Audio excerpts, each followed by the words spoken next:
This is KC Sports Network, proudly presented by Emprise Bank.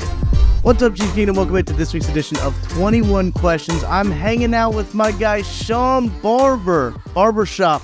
How are we doing? Barbershop's in the building. Obviously, I'm repping my camo. Obviously, we just finishing up Veterans Day. Man, salute the service, everything going on. You see the NFL across the board. Everybody's wearing their camo stuff. So, man, salute the service. Thank everybody for their service. But now, man, it's on to Thanksgiving, man. It's Turkey Day, man. Let's get the stuff and let's get the sides, let's get everything rolling, man. Short week here at KC Sports Network. Not only do we have a short week at KC Sports Network with the holiday, but we also have the short week Monday Night Football. Oh, yes. Nasty Monday Night Football game. I don't think we're going to talk a whole lot about that game in particular based on the questions that we got rolling in here to the KCSN Discord, which, by the way, if you want to ask questions for us here on 21 Questions, you can do that by subscribing to the KCSN Substack, kcsn.substack.com. That's $30 a year, $5 a month. Gets you a subscription to the Substack, which got some great information. Craig, you know Craig. You met Craig. Stout, man. That's the dude. Hey, man, that's the best $30 you spend of the year is going to be subscribing to the Substack. One of the things that I've pulled out for a short this week was a stat that Craig made up. Okay. He has come up with a game wreckers quotient, which you can find out more about the game wreckers quotient, basically talking about how you limit players who are game wreckers, top 10 players. The Chiefs even's done pretty good in that regard, if you can kind of guess. So he's kind of been able to quantify that. That's something that's usually pretty qualitative. He's been able to add some numbers to it to make it look a little bit better as well. But Barbara, let's go ahead and get into the questions because we've got some from the Monday Night Football game, and we've got some, obviously, with Thanksgiving coming up. We got some Thanksgiving questions. But first, let's start with Hobo Joe 93. He asked us this question. If you had to move one player in the secondary to be the wide receiver, who would it be? Like a Travis Hunter type guy. All right. I mean, obviously, I think the guy who has the most instinct and agility to be able to be an effective wide receiver would be Trent McDuffie. Though he hasn't had an interception yet, I know he has great hands. I know he has instinctively, he has the knowledge to be able to know where to fit in on certain route combinations. He just seems like he has, great vertical speed, timing, agility, all the things you need to be effective as a wideout. Yeah. So I would go with Trent McDuffie. I would think that'd be the guy that I played with. Champ Bailey, and so Champ Bailey, one of my years I was with the Commanders, the Redskins, he actually became a two-way player, ran routes, kind of cut from that same cloth as Deion Sanders when he did it for the Cowboys a few times. So I think the defensive back player that fits into that Champ Bailey, Deion Sanders-ish mold for me would be Trent McDuffie. I like L'Jarius Sneed in this answer because I think he's a physical guy. We've seen him make some pretty tough catches, some tough interceptions. But I do think it's kind of fun to think about maybe throwing a DB back there to see. But there's a reason they play DB, right, Barbara? There's a reason they're playing DB on that side of the ball and they're not wide receivers. You're talking to I was a wide receiver in high school. I averaged 28 yards a catch in high school. And somehow when I got to college, the ball just looked a little bit different coming out the hand, and some of those concepts got a little bit. So I got moved to safety and secondary after my second year of college. We'll see. Not everybody can be the wide receivers. Not everybody can be the Jerry Rices. Not everybody can be the Tyreek Hills. Yes. Got to know your role. You got to know your role. It's a very good way to put it. But I know there's been a lot of strife with the wide receiver room, especially coming out of that game with a few drops. And look, the Chiefs are probably 3 drops away from. If they don't have 3 drops, they're undefeated right now. If you think about the Lions game, that was a pick six. The pick six, and you talk about even Sky Moore in the Denver game, he dropped that touchdown one right up between his arms, and then obviously the MVS play drops are been kind of big on the mind of Chiefs Kingdom. Yeah, I mean, and drops come and go. Like if one of the things I realized is I played with Tony Gonzalez, and he told me that his first year in the league, he led the league as far as drops for tight ends. And to go from where he was his first season to being a guy who was the sure-handed receiver that you ever seen, right. It comes with hard work. And it's not just going to everybody thinks, well, just spend an hour a day on a jugs machine. Unfortunately, on Sunday, when it's time to go play, the jug machine ain't the one throwing you the ball. You got to spend time with the actual quarterback. You got to kind of get into his mindset of when the ball's going to be released, when it's coming, which are the areas of your catch radius he's throwing it to versus where defenders are playing you against. And then it's just being prepared and being focused to stay in the moment. That's what it is. It's a focus thing. It's not an ability to. All these receivers on the Chiefs roster have great hands. They have great, not just good. They have great hands. At any portion in any time of a game, you sometimes lose perspective. You lose concentration. You lose focus, and then the ball comes and it gets on you too fast because you were worried about your release, and then you were worried about if you're running the route at the right depth.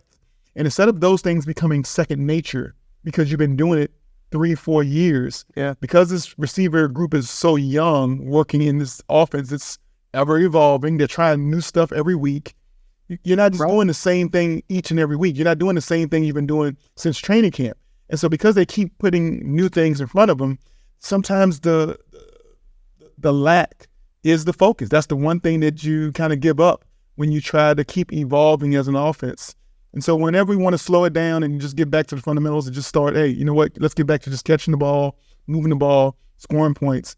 I think at this point in the season, it's still important for the Chiefs to still be trying new things, getting things on film to make the defense, that make the offense unguardable. Because the one thing we did saw against the Eagles is we moved the ball. Like, moving the ball was never a problem. Right. Just there were certain points where the red zone turnover or a drop ball or a penalty, one of those three things kind of shot us in the foot and became draft stall, especially in the second half. Second half, you mentioned the second half woes. Not scoring any points since the Chargers game. That's crazy to think about it, especially since they've won football games since then. They're shooting themselves in the foot way too many times. And I think that's a kind of a positive that you could take away, right? That's what they've been doing. They've just been beating themselves.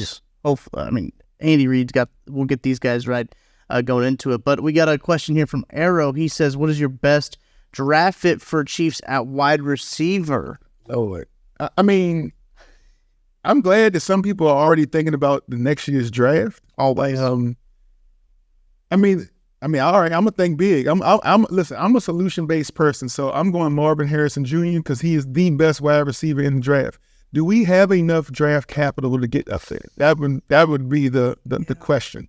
Are we willing to spend that much draft capital to get to the number 2 spot? Because I think that's where he ends up going to Arizona. Right. I think definitely Caleb Williams is still going to be the number 1 draft pick by the Bears, and I don't think the Bears actually make the pick. I think they trade out of that pick to a team who is really quarterback needy that will give them a boatload of picks in order for them to get. And the Bears, I think, are going to have a second top 5 pick anyway. So if you, again, this is way too early to be thinking draft, but if, anything, hey, 21, if you ask the question, we're going to give you an answer. So I think that outside of Marvin Harrison Jr., there's a boatload of really good receivers, but nobody is in his class. And if I'm going to shoot for the stars, I'm going for the biggest and brightest one. So that's the receiver I'm hoping for. It's looking like right now on this consensus big board I'm looking at, Marvin Harrison Jr. has been mocked at number 1 in a lot of spots. He's a generational guy, generational talent, a guy who comes from Marvin Harrison Sr., who was a very good wide receiver in the NFL. Genetics is it's hard to fight genetics. Same. Yeah. Other guys like Rome Odunze from Washington, we've talked about him. He's probably going to go around, that 10, 11, 12, somewhere in that range. Starting to look where maybe the Chiefs could trade up, could get to, right? I think we all anticipate the Chiefs to be drafted in the 30s, whether 31, 32, 30, around that area, because if you just kind of look around the league, the AFC is kind of weak right now. It seems like that they can win the AFC on a good day. I don't know if anyone can stop the Chiefs, but we're starting to look at guys around that area. Xavier Worthy, A.D. Mitchell, a couple guys from Texas that have been mocked in that area. Xavier Legette from South Carolina. Malik Nabers is kind of on the higher end of that, kind of the 14, 15. Very good wide receiver from LSU. Would probably win the is it Biletnikoff, right? Is that the wide receiver award? If it wasn't for Marvin Harrison, because he's had an incredible year. I believe 1,400 receiving yards this year for him. And then Emeka Abuga, who's like mid-20s. I think the Chiefs, I've seen some people get him with the Chiefs right now at pick 29 is where they're at right now.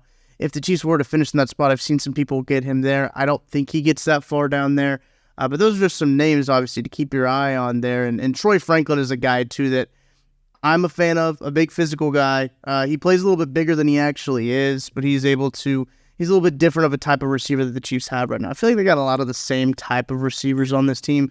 To get another different style on there too, I think would be really exciting. Troy Franklin does that for him. And I think something the Chiefs can kind of do that. I mean, while everybody else is looking for game breakers, they're looking for vertical speed, they're looking for tap-in speed. I think that we are at a point now where we have a room full of twitchy, Miko Horriman, Kadarius Toney type, Scott Moore types. And so we might be one of only a select teams that are looking for just hands. Yeah. Like legitimately, we can almost just X out all the other qualities and skills, and you can bring in whichever top 15 receiver you think has the truest, rawest catching ability, just the greatest hands of those receivers. That's the guy we should probably move up the board and focus on, because while everybody else is looking for all these other qualities and traits, we're not looking for the exact same things. And so I think that works to the Chiefs' benefit. And also, I think because if you ask me, in this offseason, I think there's going to be a shift in the trend. I think instead of teams going after quarterbacks and wide receivers and tight ends, I think there's going to be a shift because of our defense, because of the Ravens' defense. Right. Teams that are really doing all the work as far as the San Francisco 49ers, the Detroit Lions, the Dallas Cowboys, the Philadelphia Eagles, the 49ers, in the AFC, the Chiefs, the Ravens. It seems to be the common denominator with these teams is defense.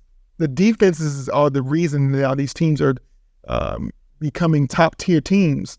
And this is a copycat league, so I think that what you're going to see is across the board after Caleb and Marvin Harrison go, I think there's going to be a run of about, the next 17 out of 20 players are going to be defensive players, which is going to push wide receivers, some high-quality wide receivers down to those late 20s, early 30s. So I don't think we need to maybe look, at wide receiver 12 to 15. I think we actually might get wide receiver 9 to 11, even if we stay at 30-something. It's going to be really interesting. The best thing that can happen for the Chiefs is more quarterbacks to go up and get drafted. And that's every year, now that they have Patrick Mahomes. But we're going to take a quick break. We'll be back right after this.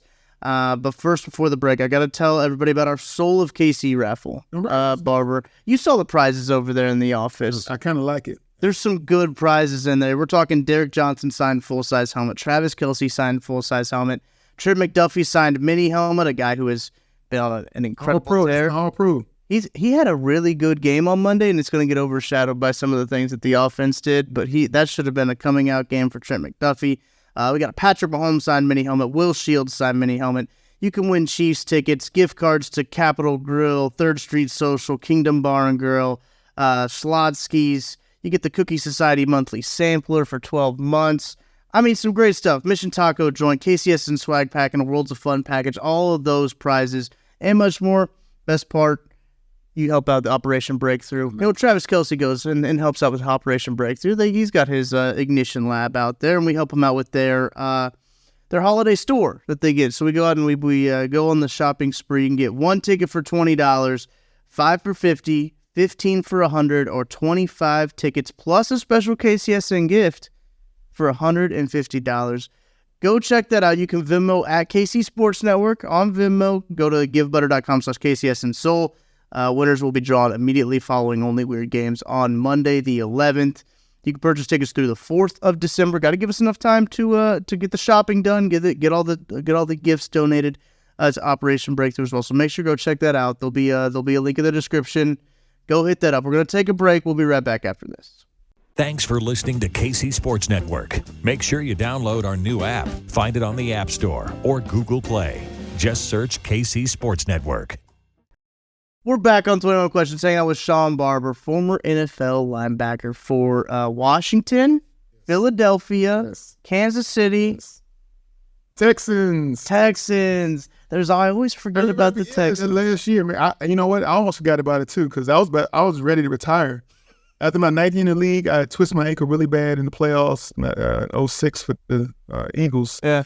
And I put in my paperwork. I was just about to press send, and my agent called me today and said, hey, hold up. Did you send that paperwork in yet? And I was like, no, I'll send it on like Tuesday. He's like, hey, the Texans want to talk to you. Rick Smith, the general manager down there, said he has some young linebackers in the building. Marlon Greenwood, D'Amico Ryans. D'Amico I think he was maybe either named or one of the candidates for Rookie of the Year, Defensive Rookie of the Year coming out of Alabama. Yeah. So I had a chance to do some mentorship. I was a player coach, if you want to put it like that. So that 07 year. There you go. I forgot about the old stories. D'Amico Ryans, man, that's a good little connection you got there. Yeah. But let's get back to the questions, Matt. Let's go to Casey from Casey. All right. He says, "Are we underestimating Mahomes' ability to make these wide receivers better than they have been to date?" Are we underestimating Mahomes' ability to make these wide receivers better than they have been to date. Underestimate. I'm not going to nitpick with his choice of words because I think he might be using them backwards, but because I think he want to say did we overestimate it? Right. Are we giving Pat too much credit by thinking he can make anybody better? But hey, we're not going to nitpick with words here in the show. I know what you mean. All right, what it says, high tide raises all ships. Mm-hmm. That's the phrase. We have one of the strongest tides you can think of with Patrick Mahomes, and he always will make whatever the receiver core is rise up to their ability, statistically and everything. But what he does is he puts the ball where it needs to be for them to make plays.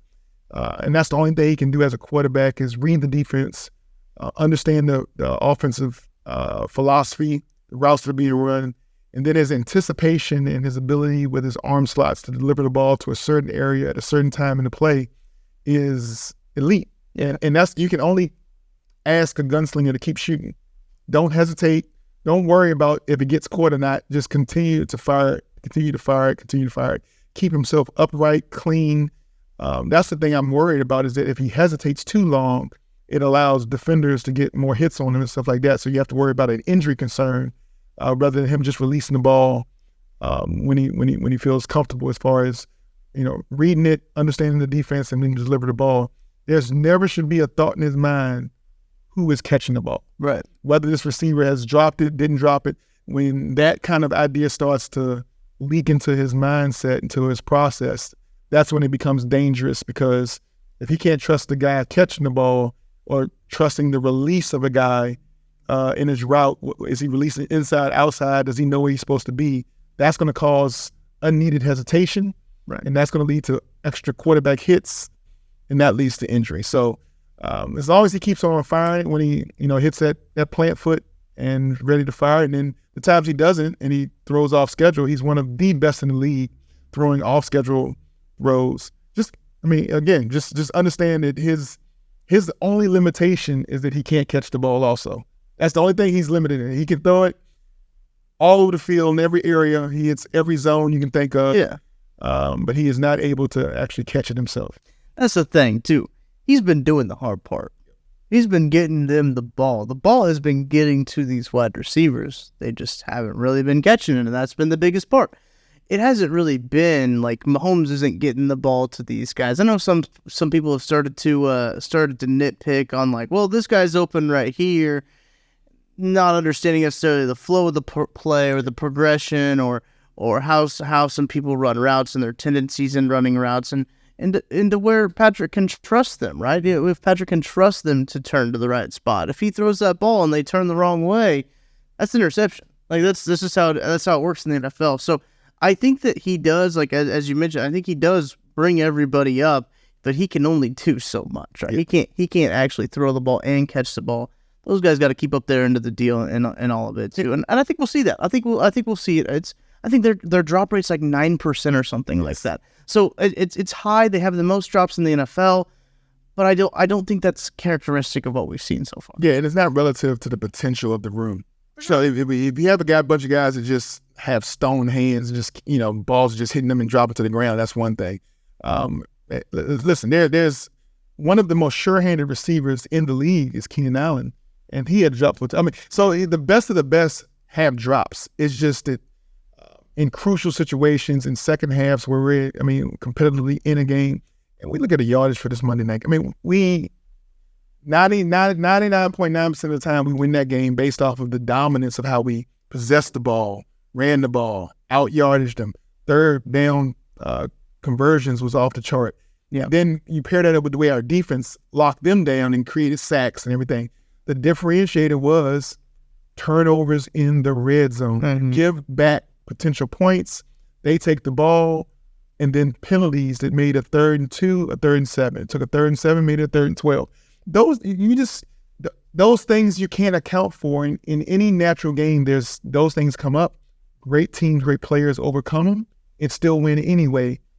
And that's just the ebbs and flows of things. We've lost 3 games. We probably should have won at least 2 of them and be a 9-1 team instead of a 7-3 team.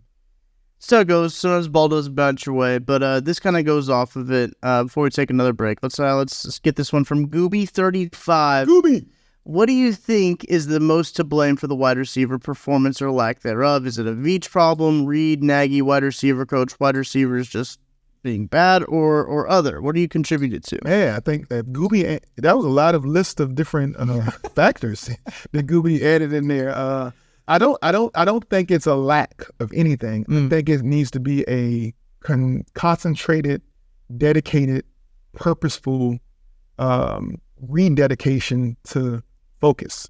Like when you're in a wide receiver room and the game plan is given to you, and some of the concepts are ones we've run since training camp, well, then half the concepts are brand new. Week 12, week 13.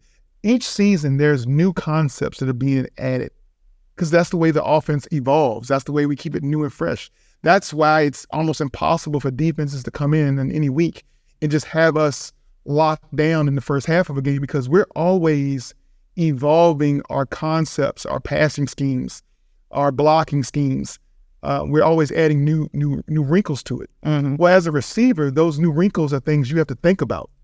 And anything you have to think about takes away your focus from your fundamentals.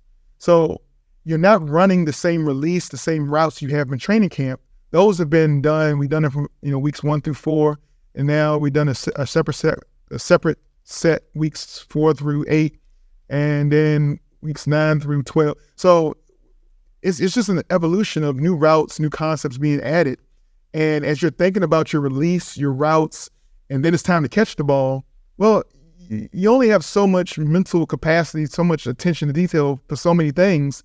And unfortunately, we're spending a lot of time thinking about releases and routes, and we probably need to just focus more on just catching the ball. Right.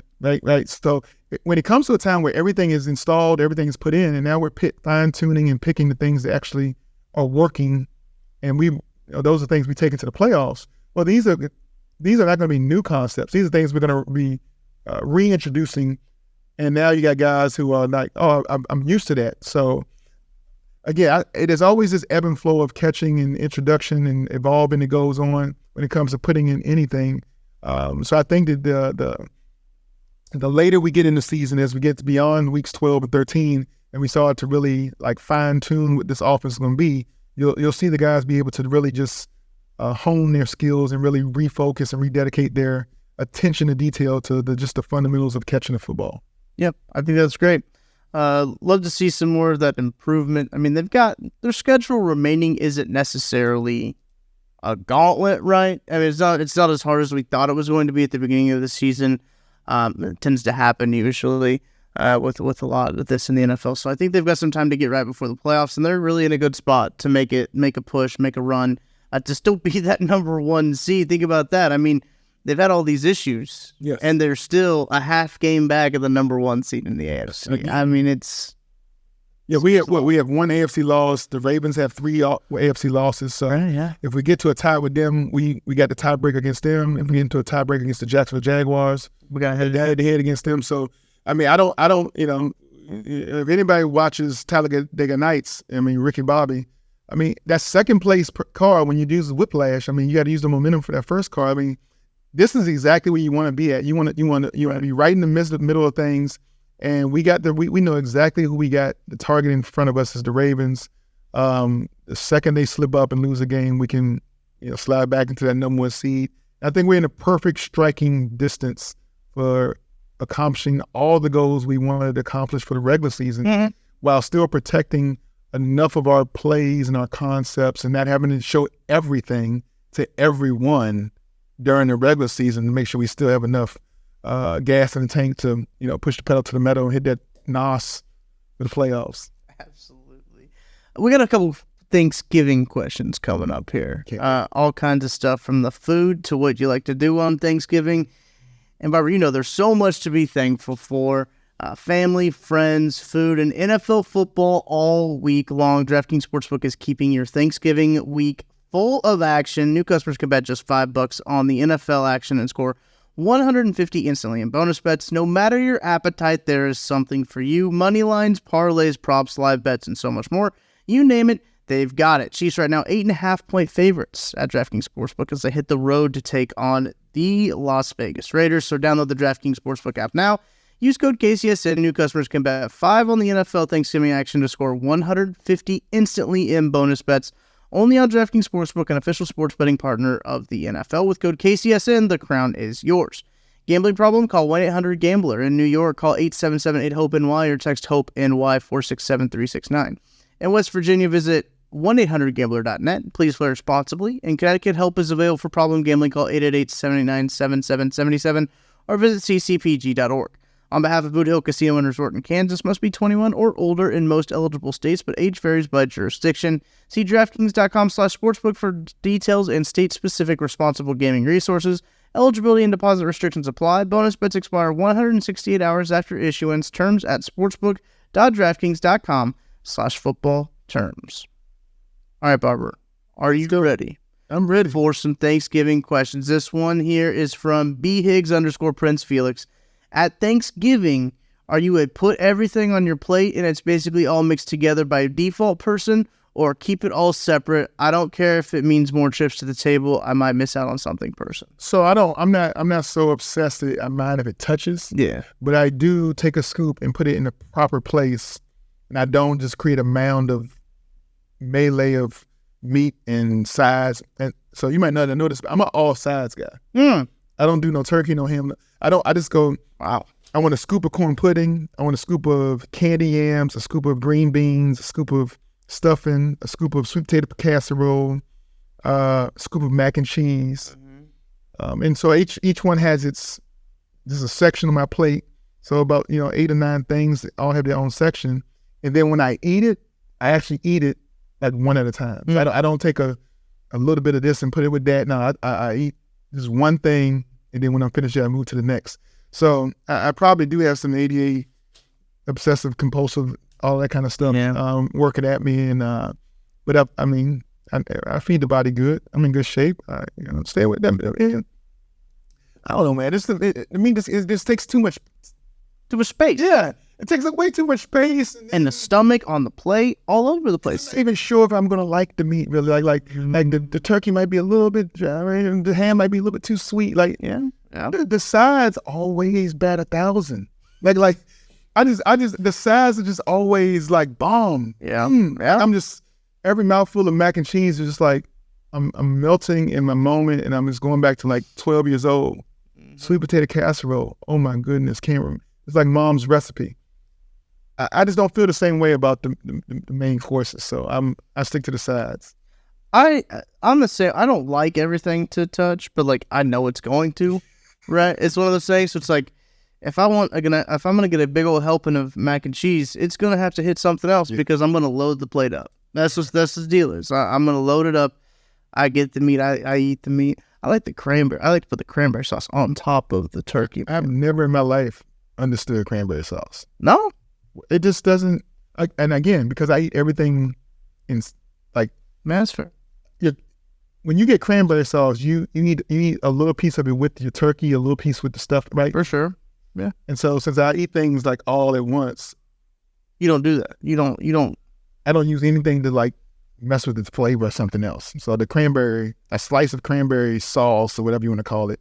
And why do people call it cranberry sauce when it's not sauce? So the way I have it is actually like you like boil cranberries in like sugar water, right? And then like you actually make it into a sauce. Like it's actually like you can. Oh, you're not talking about the not like the jelly, gel stuff. Yeah. So Are you supposed to like cook that down? No, it's just you take out the can and it becomes like just a gel mold, and you just slice it. You just put a slice, it's a circle slice on your plate. Listen, I'm a big fan of just like cranberries in general, like cranberry flavoring. Just like I like it. But that cranberry, like the gel of it is a little off-putting. I don't mess with it, so I don't even have to worry about it. My kids love it. There you go. Oh my god, they eat it like it's ice cream. Like they eat it like it's just Jell-O. They'd eat it during like the week if they could. If we put it out there, they would take a slice of it and go down, and it'll just be like a dessert on the side of their plate. Again, not my thing. That's everybody's on. This is from Mike Denny, the Swiftie liaison. Miggity, what's up, man? Mike Denny. He says, "What's the best Thanksgiving side?" I listed a bunch of them, and honestly, like, I think the default is mac and cheese, right? Like like a good mac and cheese. My mother makes an amazing corn pudding. Ooh. And so all the details and the nature of how it's the different levels of it, and it's a little bit runny at the bottom, and then it's the corn, and then it's the top of it is baked and has like a little bit of crust on it. So the fact that it has all these different characteristics to each layer of it, if it's cooked the right way and it stays together and it's not just a bunch of loose corn and stuff like that, it's amazing. So to me, I look forward to, and I left out the deviled eggs. I left out that. I left out I left out so many things, but there's I'm gonna go with corn pudding. My grandma, R.I.P., used to make this. It was mac and cheese and corn. It's like homemade mac and cheese, but you put like corn in with it. I don't like the sweetness of the corn mixed with like, the mac and cheese. It's good, man. It's good. It's good. I know some people, when I say mac and cheese and corn, they think it's just like Kraft mac and cheese in a can of corn. That's not what it is. Or they're thinking about like Jack Stack's cheesy corn. Yeah. Right, it's kind of like that, but like with macaroni noodles in it. That's pretty much how it is. It's good. I think it's like an Iowa thing. She's, from up in that part. So, it's an Iowa thing. And I know a lot of people probably in the comments will be like, I love mac and corn. And they'll say, that's the grossest thing you've ever said. It's pretty polarizing for something. I mean, I've said it on a couple podcasts before. That's what I really look forward to at our Thanksgiving. But I mean, I think stuffing is vastly underrated. I like stuffing. Listen, stovetop they kind of figured out the thing with stovetop. You don't have to go through the whole thing of stuffing it inside the turkey. You can just do that box, and it's still pretty damn good. It is good. And they figured it out. I don't know how they did it, but they did. That's like the only thing that you can buy the box of in the store that's just as good, maybe even better sometimes than just like the regular dressing. Yeah, I like a good stuffing. I do. I like a good stuffing, especially if we got a little sausage, little turkey, kind of something baked into it, or something like a little meat kind of hiding in it a little bit. I like a stuffing that has like the celery is like big pieces of celery. Ooh, just more. I don't want it to be just a little bready. No, I wanted to have some. You gotta have some carrot. Like that's what I'm saying. Everything I think I like when it comes to sides. I just don't want it to be the normal every day. For sure. I wanted to have a little bit of character to it. Something makes me special. You put your foot into it. You put some heart in it. Love. I can feel the love when I eat it. I feel some love in this side. So the one question I do have for you, even though I don't have a computer in front of me to ask, because this is a question just from barbershop to tuck. All right. When you're talking about sweet potatoes, right? It can be a cut up, right? The yams and potatoes are cut up into disc, and then you cook them and under brown sugar and everything, and creates these, like chips of sweet potato. Or actual, blend them up to create a casserole. Are you more of a sweet potato casserole? So it comes out kind of like like a pie, like sweet potato pie. It comes out like mashed potatoes. Right, sweet potatoes and mashed potatoes, kind of like a casserole, or the actual disc. I like the disc. I do too. And then I like when we put the marshmallows on top of it. See, no marshmallows. I A1C, so I had to give up the marshmallow bit of it. Well, so I like the disc. I like the bite of actually having like the potato. I do love me some candied yams too. They do a little bit of that. You get the can of them, and they come in like basically like a peeled sweet potato in the can. Oh yeah, my family's big on sweet potatoes. Like they'll eat them any day of the week. Love it. I love some sweet potatoes. An accomplishment to anything. They really are. Great accomplishment to anything. I got a few more. We got another draft question. People already looking at the draft. We are basically 2 weeks beyond midpoint of the NFL season, and we still got a whole postseason. We got the finale of the 2023 season. We got postseason. Yep. And then we got combine. We got a lot still. The Senior Bowl, the Shrine Bowl out in Vegas. We got all these events coming up to before the draft even happens, and people want to know who you gonna draft. Mm-hmm. That's how it works. So it's like having a kid and saying, "Where you gonna go to college?" I just had the kid like 2 years ago. What you mean? He's a first grader. He's just, we going to college, But it's coming, so let's there. But Duncan wants to know. Duncan Anglin, he wants to know. Duncan. Is it time to draft a tight end high like Ja'Tavion Sanders, the guy from Texas? Look, Travis Kelce, 34 years old, has had a knee injury this year, has had an ankle injury this year. A guy who's fighting through some stuff. Is it time to maybe put some more investment into the tight end position? I think he's got a couple years left on his contract. What do you think? I mean, I kind of actually, to be honest, I like what I see with the development of Noah Gray. I like what I've seen from Blake Bell and Noah Gray. They kind of remind me of a cheaper version of Tony Gonzalez and Jason Dunn, actually. The fire and ice, the thunder and the lightning kind of. One guy's a lighter, more of a slot receiver type tight end, and the other guy's like you said, a bulldozer. Yeah. So being able to use, we can use a 3 tight end set right now with using those 2 guys and Kelce. I'm not a fan of using draft picks at positions that are just going to be additional pieces. So I like the fact that they got some bodies in the building to already take on. If in 2 years or 3 years Travis retires, I think these 2 guys will be played, experienced. They'll be ready to go in and play.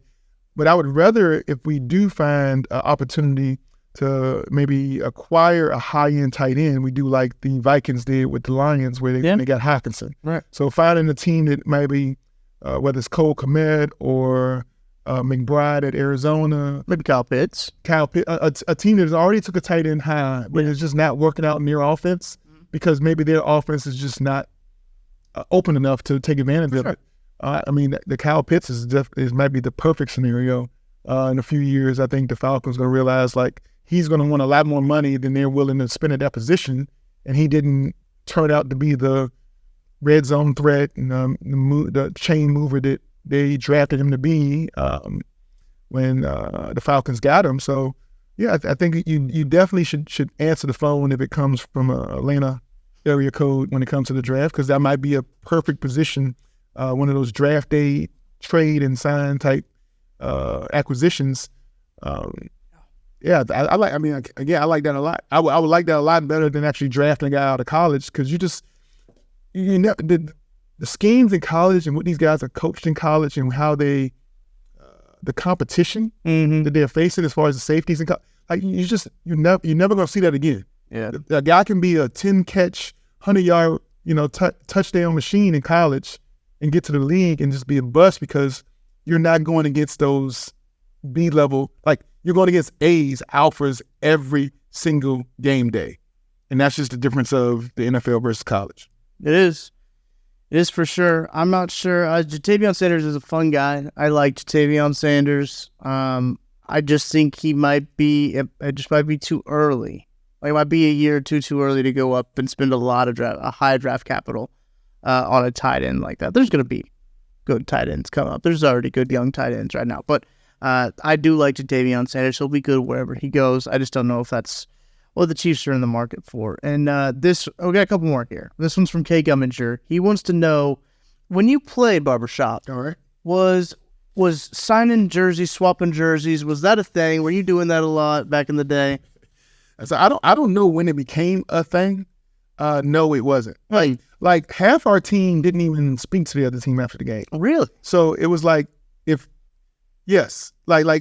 the game was over, half the team would go into the locker room immediately and not even speak to the other team. The other half would go meet the team, shake hands, high five.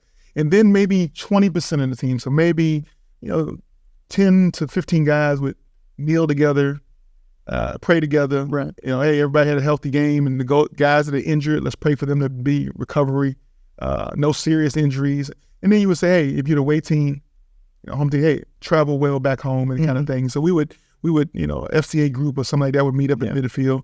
But as far as the actual having pre-made signed jerseys come out and be able to do the pictures and all that thing, that's a new school thing.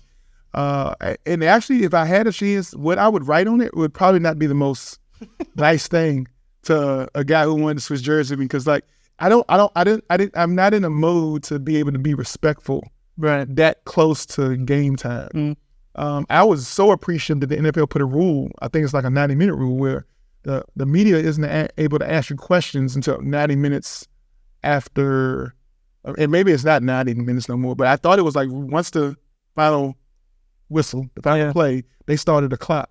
And they didn't allow the media into the locker room to ask questions until a certain, they call it a cool down period. And 90 minutes might be too much. Maybe it was 15, whatever it is. It was never enough time for me, because I was always still heated when they was asking me questions, and I always felt a little bit insulted that they would even ask me a question like, did you just not watch me out here? I'm exhausted. I gave everything I got. You're going to ask me about some 3rd and 3 play that we didn't execute well or something like that, or we had too many men on the field, like we meant to have a 12th man on the field. Some of the questions are just, at that time are very untimely. But no, I would never, if I was playing today, I would never be a part of any kind of jersey exchange. The one thing I do remember was there were guys I grew up with, James Ferrier, Darren Sharper, Jamie Sharper, guys who I knew from like early years of high school and college. If I had a chance to play against those guys on the field, we would take a picture together before the game, and then we would, so I would swallow my pride, win, lose, or draw. I would find that guy and get the photographer and say, take a picture of us. So I want to see the dirt stains and grass stains in the uniform, my hair all undid and all that kind of stuff. So I wanted to see a post-game and pre-game picture with guys I grew up with. But everybody else on the other team, I couldn't bring myself probably into, I couldn't honestly sign nothing. And I'm definitely not taking my jersey off, like all that kind of stuff. It's just a new age of kids, I think, right now. Would there be anybody that you would have wanted to swap jerseys with? Oh, yeah, Peyton Manning. All right. In hindsight, now that I'm retired, I would have loved to get Peyton Manning's jersey and Tony Romo's and Troy Aikman's, Emmitt Smith's and LaDainian Thomason's, and there's Edgerrin James, Shay. There's a endless amount of Hall of Famer guys, Randy Moss, that I would have loved to get their jersey.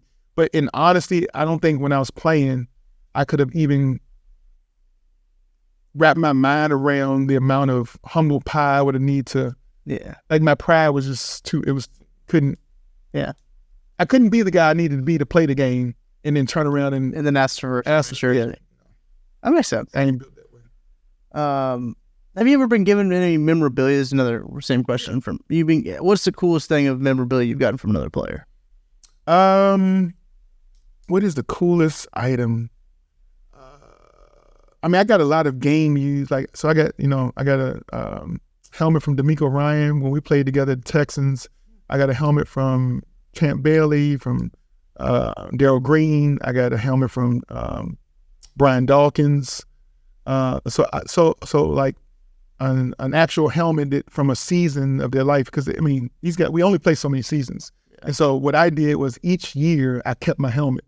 So I always broke in a new helmet every year. But some guys don't do that. Some guys, once it fits, they just keep it. Yeah, they keep it until it breaks or whatever, or until it needs to be replaced. But I would get a new helmet every year. And so to have an actual helmet that was game used from these great Hall of Famers, all-time greats, they saw enough of me as a teammate to, gift me one of those. And then I just from a humble man, just a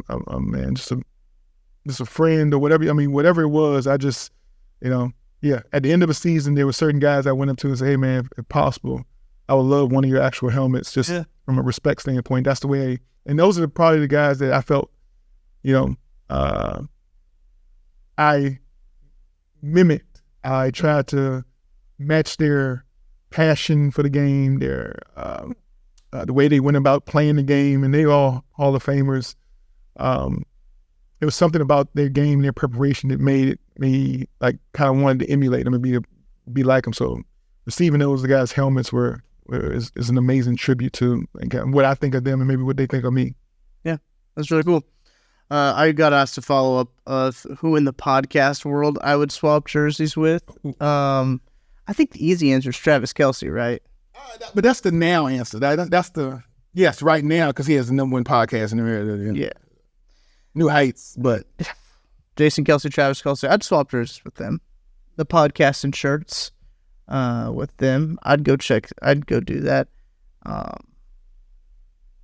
As the first one that came to my head. I think that's no Greenies or who else, like Mike Greenberg or whatever his name is. Scott Van Pelt. That'd be a good one. SVP? SVP. He does a podcast. He does, he was one of the guys, wanted make me want to get into sports stuff and everything like that. Stuart Scott, another guy that really made me want to. I saw him and I said, that's what I want to do. Like, that looks like fun. So RIP to Stuart Scott. I mean, man, legend. But SVP is one of those guys that I think that'd be a good one for me. I'm too old, so like the podcast world, even though I'm a part of it now, is too new. And majority of my life, like Around the Horn or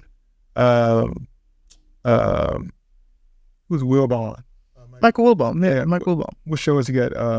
PTI, Pardon the Interruption. Like, so those are the shows I think as I was retiring and I was not watching film in order to like go perform and be effective on the field. Now I started to watch film just to stay informed and build my knowledge of the game up beyond my playing career. I think those are the guys that I had the utmost respect for. Yep. And those are the guys who when I look at their list of like rankings or whatever, I criticize them the most because I care about them the most and because I think that they're like part of the way I look at the filter of each game and plays has probably been influenced by their thoughts and their comments over the years more so than anybody. So yeah, that would be that's probably my guy would be like Will. And it's good. All right, that's going to do it for 21 questions. Appreciate you hanging out with Barbershop. Do something for me. There it is. The guy right there. Former Washington, former Chiefs, former Texan, former Eagle, Sean Barber, hanging out on 21 Questions. Barbershop, appreciate you stopping by. Appreciate you hanging out. That's going to do it for this week's episode. Appreciate everybody asking questions. We'll be back next week. As always, have a happy Thanksgiving. Have a happy holidays as well. So we will be back next week. We'll talk to you soon.